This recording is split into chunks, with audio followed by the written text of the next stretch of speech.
What's going on, guys? So ChatGPT just released another beta feature called Code Interpreter, and it's insane. You know how we've been blown away with how it can produce text so well and so easily. Well, now it can do complex data analytics and data visualization, give you code reviews, write code for you, all kinds of stuff. It's insane. So you need a Plus account, at least at the time of this recording, to access the different plugins and features. And then you just go to settings down here and then beta features and make sure those are toggled on. So Code Interpreter there. And so we can click on Code Interpreter and now you can upload a file. And I was able to get a data set at this Kaggle.com. Go to datasets. And I actually found a data set for the Stack Overflow survey. Recently viewed here. So if you go to the code part here, you can go to input. Then you have your different CSV files, comma separated values with a bunch of data. It's 108 megabytes, so it was a big file. And it says here, CSV file with main survey results, 1 respondent per row and 1 column per answer. So I downloaded that, and we can just upload that here. So that was the zip survey results public. And it'll take a minute to upload, especially this one being 100 megabytes. So I'll pause the video for a sec. And then once that is uploaded, and we can just say, these are survey results from Stack Overflow. We'll see what it does with that.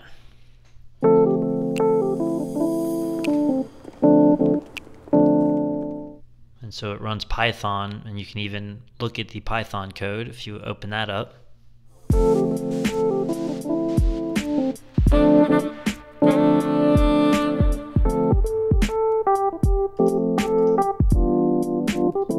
And get a look at the data and how they got to the insights that they got to, which is awesome. But look at this. The data from the Stack Overflow survey results contain several columns. Here are some of the visible in the first few rows. And so it has the column name and even kind of says like what that is.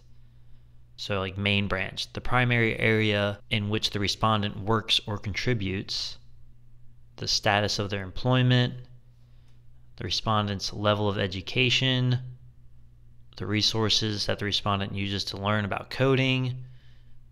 Please let me know what kind of analysis or specific information you'd like to extract from this data.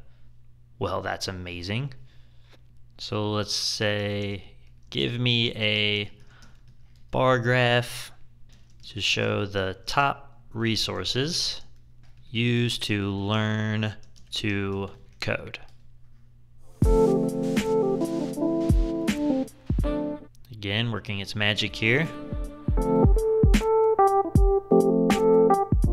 So we see resources down here and frequency.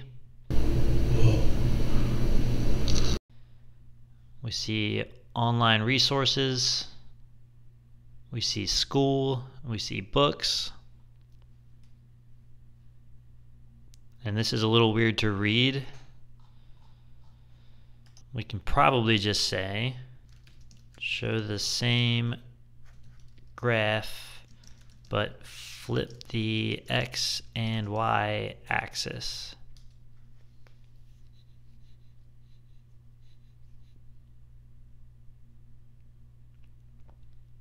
And boom. Much more clear and easy to read. Other online resources, school, books. And then we had this description. The bar graph above displays the top resources used by respondents to learn the code, it appears that other online resources, video, books, blah, blah, blah, is the most frequent used, followed by da, da, da, da. So a little explanation there, which is awesome. Let's see, we can say create a bar graph to show the popularity of different frameworks. It's going to do a bunch of stuff that I could never do.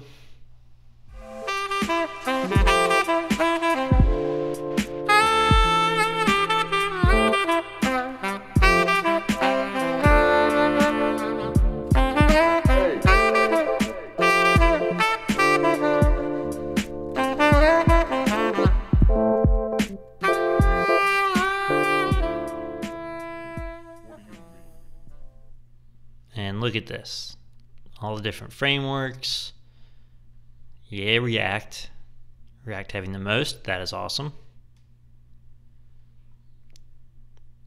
So it looked like it was confused for a second, and then it was looking at all the different column names, and it says web frame have worked with, and it was like, yeah, it's probably that one. So let's proceed using that one. And yeah, nailed it. Now let's see. React and Next are the same basically. We got Angular, AngularJS, and then Vue and Nuxt are pretty much the same. And those are like the three popular. So let's get it to combine those and just show those columns. We'll say show the same graph, but for three frameworks. We'll say React.js and Next.js as React. We'll say Vue.js and Nuxt.js as Vue. And we'll say Angular and Angular.js as Angular.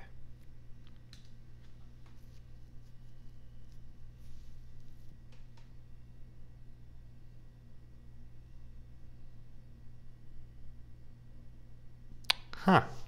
It's acting like it shows another bar graph like I asked for, but I'm not seeing one. I don't see a bar graph with the combined frameworks.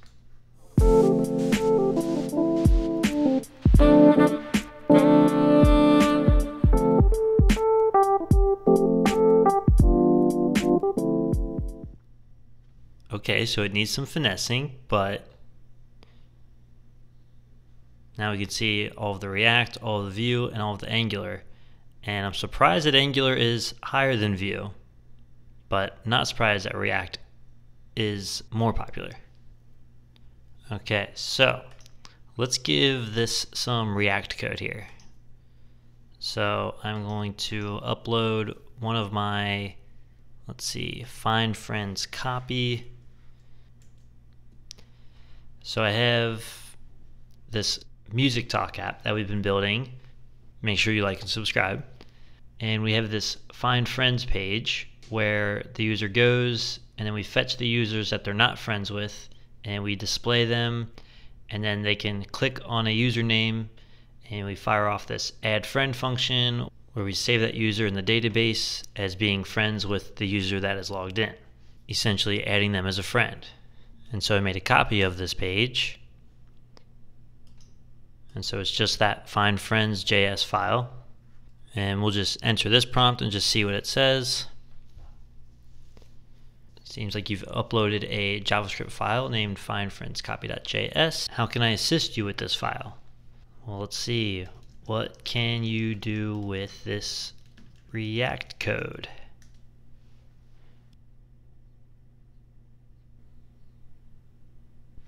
So we can do a code review, we can do an explanation, explain how the code works and what each part does. That's pretty awesome. refactoring. Let's do an explanation.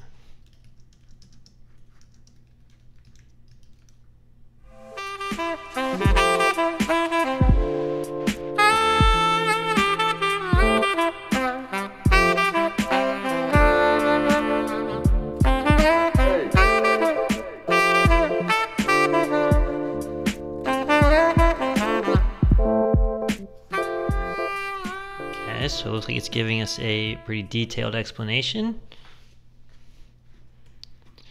And then for reference, we're importing this stuff. We have some local state. We have this use selector with Redux, and then a use effect hook where we load the page. We are fetching the users at this find friends route, and we're passing in the user that is logged in, so we know what user to check that they're not friends with, and then grab all those other usernames. We have this funny error handling. Anyways, we loop through those, display all the usernames. We have this add friend function, so when they click on the username, we fire that off, and we have the add friend route, and we're sending in that username. If it's successful, we say added, and if it's not, we have this error message. So let's see what they said here. Got the import statements, link from React Router DOM, that's correct. Use selector from React Redux, yeah. Find friends component. Find friends component is a functional component that uses hooks to manage its state and side effects. Use state contains several pieces of state. We got the logged in users coming from the Redux store. We have users. It keeps track of the list of users fetched from the server. That's correct. Error tracks any error that occurs when trying to fetch the users or add a friend. Correct. Added. It tracks when the user has been successfully added as friends. Use effect. This hook is used to fetch a list of potential friends from the server when the component mounts, and whenever the user changes, it sends a GET request to find friends, passing the user's details as a query parameter. If the request is successful, it updates the user's state with the list of usernames. If the request fails, it updates the error state with an error message.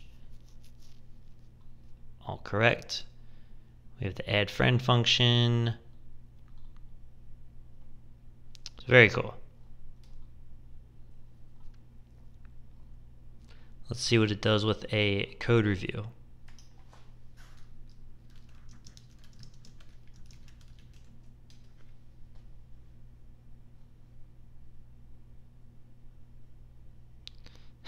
That's very true. The error handling is very basic. It's good that you have an error state to catch and display the error message. However, it might be better to provide a more specific error message depending on what kind of error that occurs. You could consider checking the error object in the catch block to give more informative feedback to users. Keys and lists, this is a classic one. You are using the index as a key in your list. While this works, it's not recommended because it can cause issues when list items are added, removed, or reordered. If each user has a unique ID, you should use that as a key instead.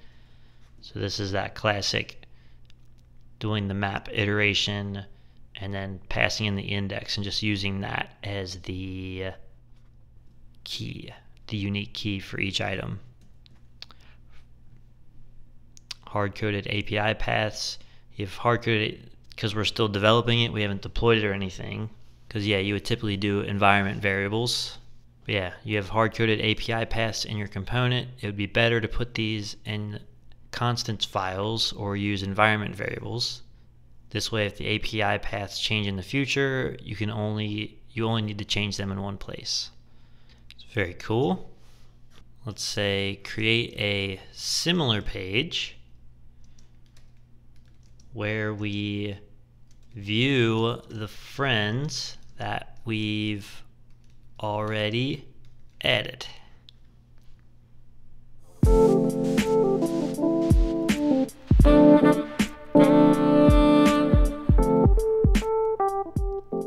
No, it's just gonna write an entire page for me, even use like similar error handling that I was already doing.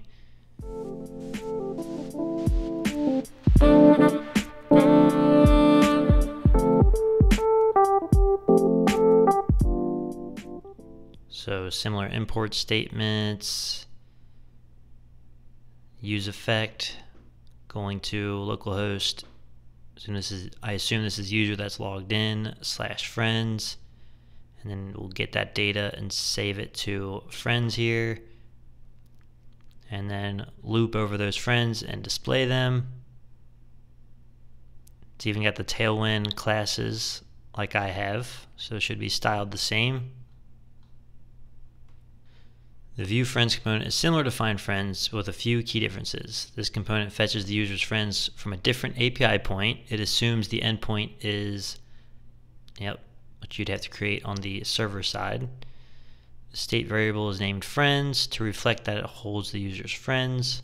The rendered list doesn't have any functionality, any interaction functionality. It's just a list of users' friends, which is all you would need to do anyway, so that works. Again, this code assumes that the server responds with an array of user objects where each user object has a username property, and that's what does happen on our other page, so that's correct. If the server's response doesn't match this structure, you'll need to adjust the code accordingly. Also, similar to the previous component, this code uses the index as the key for each list item. If your data includes unique identifiers for each friend, it would be better to use those as the keys. Super awesome. So yeah, it's pretty insane. Probably just have ChatGPT in this YouTube video for me.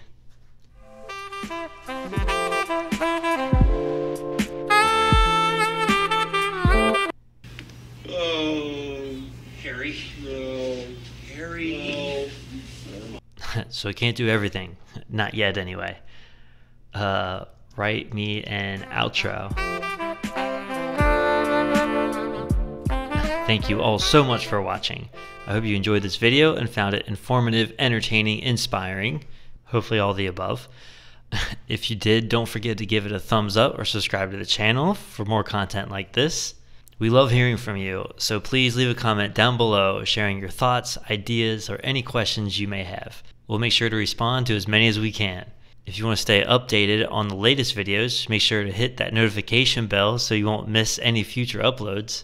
And finally, a big thank you to our amazing community for all the support and encouragement. It means the world to us. Until next time, take care, stay curious, and keep exploring. Remember, the journey is just beginning.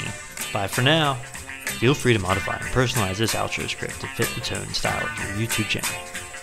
Okay, I'm out of here. Thank you for watching.